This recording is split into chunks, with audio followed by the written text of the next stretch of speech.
Olá, hoje a gente vai mergulhar num tema-chave, a teoria dos direitos fundamentais. Oi.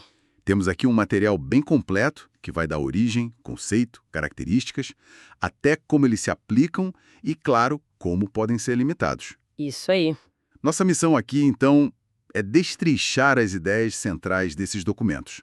Vamos nessa! Com certeza. É uma ótima chance para a gente entender essa base, né? Esses direitos que, de um lado, buscam proteger a dignidade humana, limitando o poder do Estado, Uhum, e, por outro lado, exigindo que o Estado haja, né? Faça coisas. Uma análise bem necessária da estrutura desses direitos que são tão cruciais para nós. legal. Então, para começar mesmo, de onde vem essa ideia de direitos fundamentais? E o que eles significam na real, segundo os textos? Olha, a origem que o material aponta como marco histórico é a Revolução Francesa, lá em 1789. Certo, clássico. E conceitualmente, bom, são normas que buscam restringir o arbítrio do Estado, né? E Entendi. também exigir ações para o bem-estar, sempre para garantir a dignidade. Dignidade. E tem uma distinção que o material faz que é bem interessante. Direitos humanos, que ficam no plano internacional, tipo nos tratados, Aham. e os direitos fundamentais, que são internos, sabe? Aqueles que cada país coloca na sua Constituição. Positivados, como a gente diz. Ah, boa. Essa diferença entre o internacional e o nacional é importante. E falando em distinção, o material também fala de direitos versus garantias. Como é isso? Isso, correto. Os direitos são os bens em si, né? A vida, o patrimônio, a liberdade. O bem protegido. Exato. Já as garantias são as ferramentas, os instrumentos que a gente usa para proteger esses direitos. O exemplo clássico que o material traz é o habeas corpus. Sim. Tipo um escudo para ele. Entendido. A garantia é o escudo do direito. Faz sentido. E quais são as características principais desses direitos pelo que a gente leu? Bom, o material lista algumas bem importantes. Primeiro, a universalidade, Uhum. que indica um núcleo mínimo que vale para todo mundo. Depois, a inalienabilidade, quer dizer, não dá para vender ou transferir. Ok. A imprescritibilidade, que significa que eles não se perdem com o tempo, mesmo que a gente não use. Certo. E duas que sempre geram debate. A relatividade, ou seja, nenhum direito é absoluto, né? Eles podem ser ponderados com outros. Isso é fundamental na prática, imagino. Totalmente. E a irrenunciabilidade. A gente não pode simplesmente abrir mão deles para sempre. Embora o material admita que pode haver limitações voluntárias, mas específicas e não definitivas. Interessante essa questão da renúncia limitada. E a lista de direitos que está na nossa Constituição, por exemplo, ela é fechada. Acaba ali. Não, de forma alguma. O artigo 5º, parágrafo 2º da Constituição de 88, que é bem destacado nas fontes, né? Ele deixa muito claro que outros direitos podem sim ser reconhecidos. Ah, é? Sim, direitos que vêm dos princípios do regime ou até de tratados internacionais que o Brasil assina. É um sistema aberto, sabe? Em construção. Isso abre um leque, né?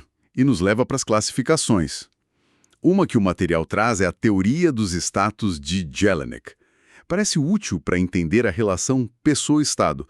Como funciona, assim, de forma mais simples? A teoria do Jelinek, como tá lá, ela olha essa relação por vários ângulos. Tem o status passivo, que são os deveres que a gente tem com o Estado. Ok, deveres. O status ativo, que é o direito de participação da política, a cidadania. O status negativo, Negativo.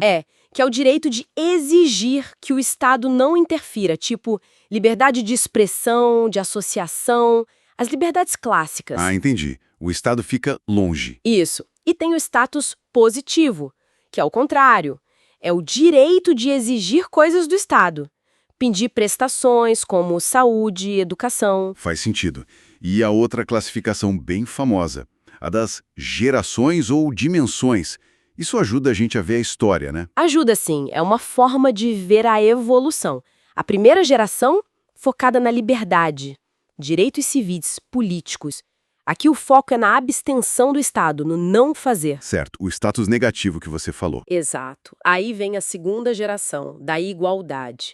Direitos sociais, econômicos, culturais, saúde, trabalho, educação. Aqui já se exige uma ação positiva do Estado, um fazer. Tá ligado ao Estado social, né? Uhum. E a terceira geração, da fraternidade ou solidariedade, são direitos mais difusos, transindividuais, que não são só de uma pessoa. Meio ambiente equilibrado, paz, direito do consumidor. Direitos de todos, né? Isso mostra como a nossa expectativa sobre o que o Estado deve fazer foi aumentando com o tempo. Legal essa evolução. Mas tá, como esses direitos todos, tão bem descritos, valem na prática? Eles têm força sozinhos? Então, o artigo 5º, parágrafo 1º da Constituição, que o material também destaca bastante, diz que eles têm aplicação imediata. Imediata. Significa que eles devem valer e produzir efeitos o mais rápido possível, mesmo que alguns ainda precisem de uma lei para detalhar como vão funcionar. Mas a ideia é buscar a maior eficácia possível desde já. Entendi. Não precisa ficar esperando lei para tudo. Exato. E outro ponto crucial que o material menciona é a eficácia horizontal. Horizontal. Como assim? Significa que esses direitos não valem só na nossa relação com o Estado, sabe? Eles também se aplicam nas relações entre nós, particulares, numa relação de trabalho, num contrato. Isso é super importante hoje em dia. Nossa, isso muda bastante coisa. E a gente já falou que eles não são absolutos, né? A tal da relatividade. Como o material explica como definir os limites? Quando um direito para? Boa pergunta. Sobre o conteúdo essencial do direito, o material aponta duas teorias principais. A absoluta, que diz que existe um núcleo ali que ninguém pode tocar. Intocável? Isso. E a relativa, que diz que o alcance do direito pode variar dependendo do caso concreto da situação. E sobre como surgem as restrições, também tem duas visões. A teoria interna, que acha que os limites já estão meio que dentro da própria definição do direito. Como se viessem de fábrica. Tipo isso. E a teoria externa, que diz que os limites aparecem de fora, quando um direito entra em conflito com outro e a gente precisa harmonizar. Basicamente, a briga é se o limite está dentro do direito ou se vem do choque com outros direitos. Complexo. E para a gente fechar essa análise dos pontos principais, qual o peso dos tratados internacionais de direitos humanos no Brasil? O que os documentos dizem sobre isso? Olha, o artigo 5º, parágrafo 3º da Constituição, que foi incluído depois, trouxe uma regra bem específica. Qual? Igual ao de emenda constitucional, sabe? No Congresso, 2 casas, 2 turnos, 3/5 dos votos. Sim, o processo mais difícil. Exato.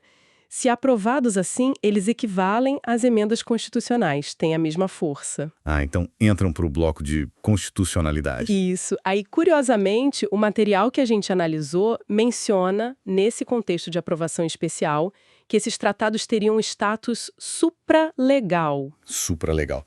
Mas você disse equivalente à emenda. Pois é, essa é uma nuance técnica que a fonte apresenta. Supralegal significaria hierarquicamente abaixo da Constituição, mas acima das leis comuns. É um ponto de debate jurídico essa hierarquia exata dependendo do tratado e da interpretação. Mas a fonte menciona essa classificação nesse contexto. Entendi. É uma questão técnica delicada. Ufa, passamos por bastante coisa, hein? Origem, conceitos, características, as classificações, como funcionam na prática e até como são limitados. Tudo com base nesse material. Foi uma boa varredura. Fica muito claro que eles são a base de tudo na nossa sociedade. E no direito, né?